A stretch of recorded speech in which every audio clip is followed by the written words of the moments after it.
बच्चों, आज हम 12वीं के फिजिक्स में करंट, इलेक्ट्रिसिटी या विद्युत धारा चैप्टर का सेलों के संयोजन के बारे में देखेंगे। और हमारा ये जो संयोजन है इसकी आवश्यकता क्यों होती है। तो हमको जब कभी विद्युत परिपथ में उच्च विभवांतर या प्रबल धारा की आवश्यकता होती है, यानी हमारे पास कम क्षमता के सेल होते हैं, तो उन सेलों को विभिन्न प्रकार से संयोजित करके या जोड़ करके हम बैटरी बना लेते हैं। और ये हमारे 3 प्रकार से इनको जोड़ सकते हैं, जो आगे हम देखेंगे।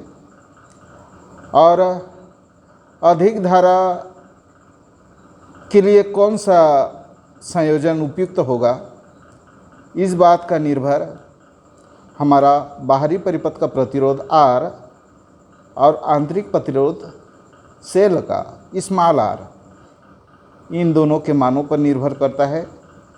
तो चलिए आज हम सबसे पहले श्रेणी क्रम देखते हैं। जिस तरह से आपका प्रतिरोध में देखे थे, उसी तरह से सेलों का भी संयोजन होता है। ये सेल है, इसको हम जोड़ेंगे। यहाँ पर हम 3 सेल ले रहे हैं। तो बच्चों, आप जानते हो इसके आंतरिक प्रतिरोध को इसके श्रेणी क्रम में दिखाया जाता है सेल का। ये स्मॉल r है आपका। फिर यहीं से दूसरा सेल को जोड़ दिए। अब इसके बारे में मैं फिर बताऊंगा कि किस तरह से जोड़ रहे हैं हम। ये आपका प्लस सिरा, और इसका जो है आंतरिक प्रतिरोध ये यहाँ पर R होगा। फिर आपका तीसरा सेल, अब यहाँ पर एक निश्चित पैटर्न में हम जोड़ रहे हैं इनको। और चूँकि ये चालक तार का जो प्रतिरोध है, बाहरी प्रतिरोध, ये कैपिटल R है, ये इधर दर्शाते हैं। यहाँ पर आप कुंजी कर दीजिएगा, और जब चाहे कुंजी को दबाओगे तो यहाँ से धारा प्रवाहित होगी।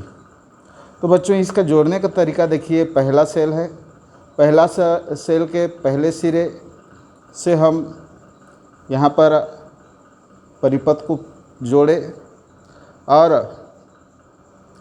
यहाँ पहले सेल के ऋण ध्रुव पर ये ऋण है, दूसरे सेल का धन ध्रुव को जोड़े। ध्यान दीजिए, ऋण ध्रुव है, इसका दूसरे के सेल का धन ध्रुव को जोड़े। इसी तरह से दूसरे सेल का ऋण ध्रुव को तीसरे के धन ध्रुव से जोड़ दिए। और सभी सेल को इस तरह से चाहे 2, 3, 4 जितना भी जोड़ोगे।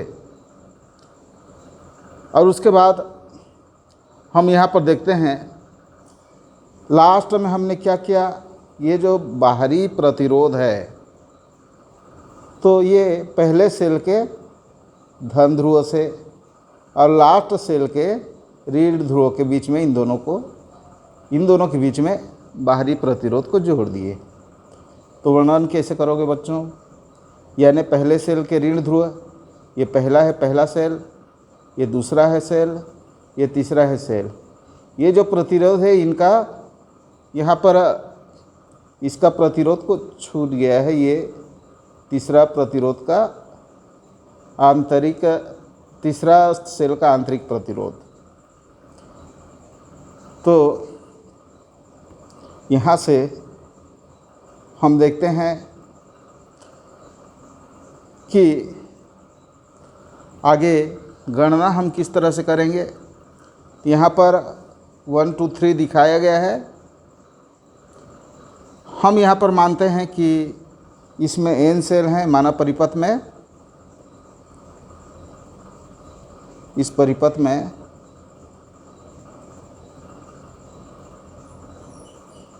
n सेल हैं, n सेल हैं जो श्रेणी क्रम में जुड़े हैं। जो श्रेणी क्रम में जुड़े हैं।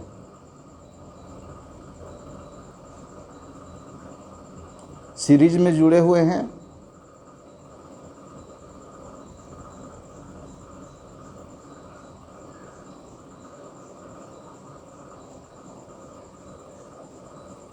तो बच्चों यहाँ पर हम देखते हैं कि अब हम क्या बताएंगे भाई। यहाँ पर हम जानते हैं इससे पहले वाले चैप्टर में हम देखे थे, हमारा विद्युत वाहक बल यहाँ पर आवश्यक है। प्रत्येक सेल का विद्युत वाहक बल यानी ईएमएफ प्रत्येक सेल का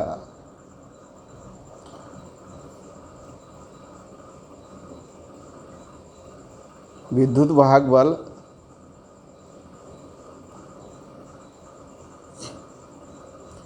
ई है और आंतरिक प्रतिरोध आर स्मॉल आर है। आंतरिक प्रतिरोध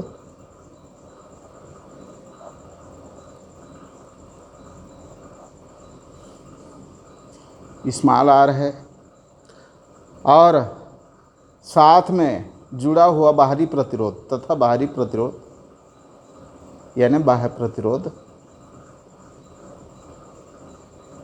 कैपिटल आर है। तो ये वर्णन है बच्चों आपका परिपथ का, इतना तो आपको करना ही पड़ेगा, कैपिटल आर है। अब आगे आप जो है हम कुल प्रतिरोध, यहाँ पर हम देखते हैं हमको आई प्राप्त करना है यानी धारा का मान हमको क्या करना है भाई, धारा बढ़ाने के लिए हम कर रहे हैं। तो हम देखेंगे कि धारा का सूत्र हमको यहाँ पर लगाना है। धारा का सूत्र है आई बराबर कुल विद्युत वाहक बल बटे कुल प्रतिरोध। तो बच्चों यहाँ पर हम कुल प्रतिरोध, अब कुल प्रतिरोध क्या है, ये सभी का आंतरिक प्रतिरोध, सभी सेलों का आंतरिक प्रतिरोध और जो यहाँ पर और बाहरी प्रतिरोध, ये दोनों कुल प्रतिरोध हैं। क्योंकि ये जो जितने भी आंतरिक प्रतिरोध हैं वो बाहरी प्रतिरोध के साथ श्रेणी क्रम में ही माने जाते हैं। इसको आप ध्यान रखेंगे कि ये जितने भी आंतरिक प्रतिरोध हैं वो सभी को श्रेणी क्रम में ही माना जाता है बाहर प्रतिरोध यानी बाह्य प्रतिरोध के साथ। देखने के लिए आपको दिख रहा है कि इधर का माइनस इधर का, ये इधर एक सिरा एक साथ में जुड़े हुए हैं, तो ये नहीं है। इसको आप इधर खोल दोगे तो क्या होगा, सब श्रेणी क्रम में है। इसीलिए जो है यहाँ पर प्रतिरोध को दिखाया जाता है, सेल के अंदर नहीं दिखाते। तो बच्चों यहाँ पर हम देखते हैं बाह्य प्रतिरोध आर है और अब हम कुल प्रतिरोध का यहाँ पर देखेंगे। संयोजन का कुल आंतरिक प्रतिरोध कितना है भाई, एन है और स्मॉल आर है। एन सेल हैं, संयोजन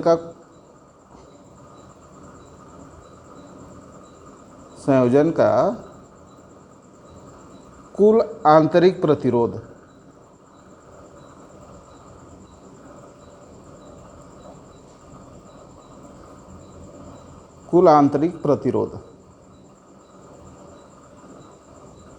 तो बच्चों एक का है स्मॉल आर है और एन सेल है, तो एन स्मॉल आर गुणा कर दीजिए जितने सेल है। अब हम यहाँ पर देखेंगे कुल विद्युत वाहक बल यानी टोटल आपका ईएमएफ क्या होगा, एन वही होगा, एन ई हो जाएगा।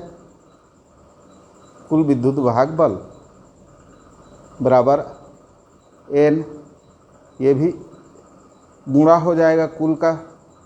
और कुल प्रतिरोध आंतरिक पर बाहर यानी कुल प्रतिरोध हम लेंगे तो बाहरी प्रतिरोध, ये तो आंतरिक प्रतिरोध है एन आर, तो कुल प्रतिरोध यानी परिपथ का कुल प्रतिरोध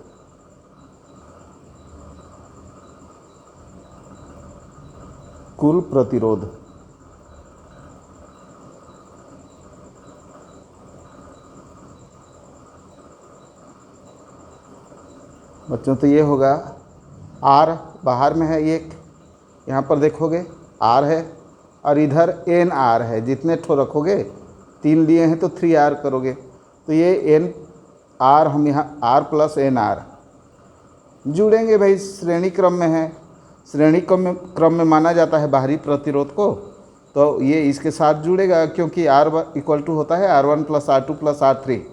ये यहाँ पर एन आर है। अब बच्चों हम आ जाते हैं हमारे, यदि परिपथ में बहने वाली धारा I है तो यहाँ पर यदि परिपथ में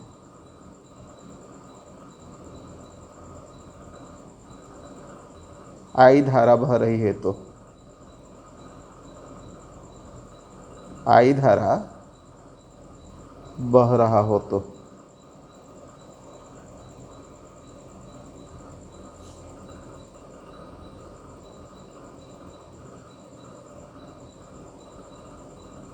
I धारा बह रहा है तो क्या होगा भाई, I बराबर होगा I इक्वल टू कुल विद्युत वाहक बल, कुल विद्युत वाहक बल बटे कुल प्रतिरोध।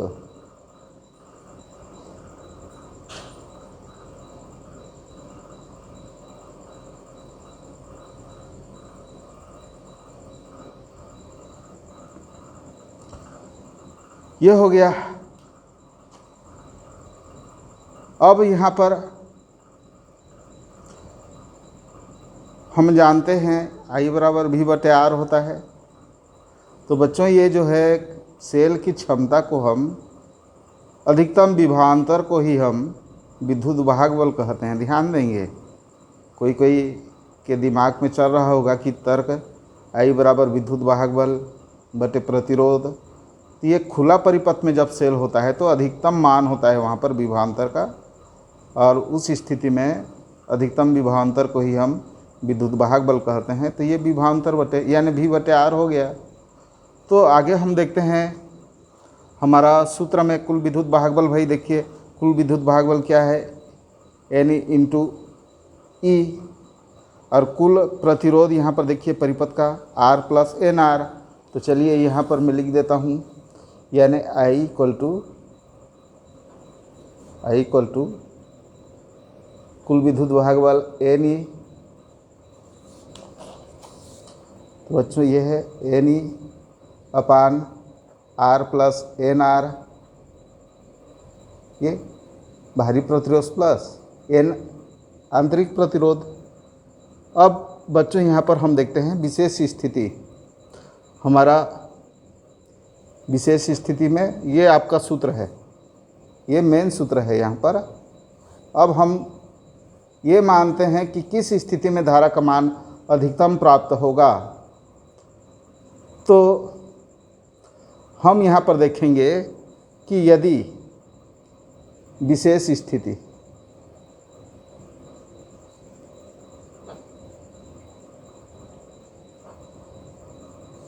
हम यहाँ पर मान लें एन आर जो संयोजन का कुल सेलों का आंतरिक प्रतिरोध से बाहरी प्रतिरोध का मान बहुत ज़्यादा हो, तो क्या होगा, इसको हम जो है नगण्य मान लेंगे, इसी को मान्य करेंगे, यानी ये नगण्य हो जाएगा। तब सूत्र क्या हो जाएगा, I equal to NE upon R, यानी ये हमारा N into E upon R। भाई ये क्या है भाई, ये है एक सेल का हमारा धारा, यानी एक सेल में बहने वाली धारा का n गुना बढ़ जा रहा है। जितना सेल आप जोड़ोगे, हमने क्या बोला, n सेल जुड़े हुए हैं तो उसका n गुना बढ़ जा रहा है। यानी जब आंतरिक प्रतिरोध कम हो और बाहरी प्रतिरोध ज़्यादा हो, तब हमको जो है श्रेणी क्रम में जोड़ने से अधिकतम धारा मिलेगी। यानी ये हो गया n गुणित एक सेल से बहने वाली धारा। ये क्या है, E अपान R, एक सेल से बहने वाली धारा है।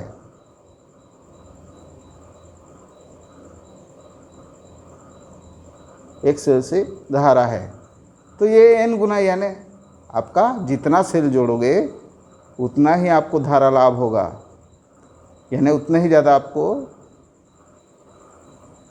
धारा मिलेगी। तो बच्चों यहाँ पर हम देखेंगे कि पहला जो है श्रेणी क्रम तब उपयुक्त है जब सेल का आंतरिक प्रतिरोध कम हो और बाहरी प्रतिरोध का मान ज़्यादा हो, तब हमको श्रेणी क्रम में जोड़ना पड़ेगा। तो बच्चों आज के लिए इतना ही, धन्यवाद। कल देखेंगे समांतर क्रम, और कृपया चैनल में जुड़े रहिए। और आप देख रहे हो कि मैं कॉपी में लिख करके अपलोड कर रहा हूँ, तो मैं भी चाहता हूँ कि वीडियो बना करके बोर्ड वगैरह से पढ़ाऊँ, लेकिन समस्या है, और इसलिए मैं चाहता हूँ कि ज़्यादा से ज़्यादा ऐसे ही मत देखिए, सब्सक्राइब करके देखिए, ताकि आपको भी फ़ायदा तो हो ही रहा है और मैं भी कुछ आगे बढ़ सकूं। तो एक बार मैं रिपीट कर दे रहा हूं, कॉम्बिनेशन ऑफ सेल। और यहाँ पर हम देखेंगे कि विद्युत परिपथ में सेलों की संयोजन क्यों करते हैं, तो ज़्यादा धारा प्राप्त करने के लिए हम इसका उपयोग करते हैं, सेलों को जोड़ते हैं और वो बैटरी बनता है तब। तो श्रेणी क्रम में जोड़ने के लिए 3 सेल यहाँ पर दिखाया गया है, लेकिन हम ये माने हैं कि यहाँ पर n सेल हैं, 3 नहीं है।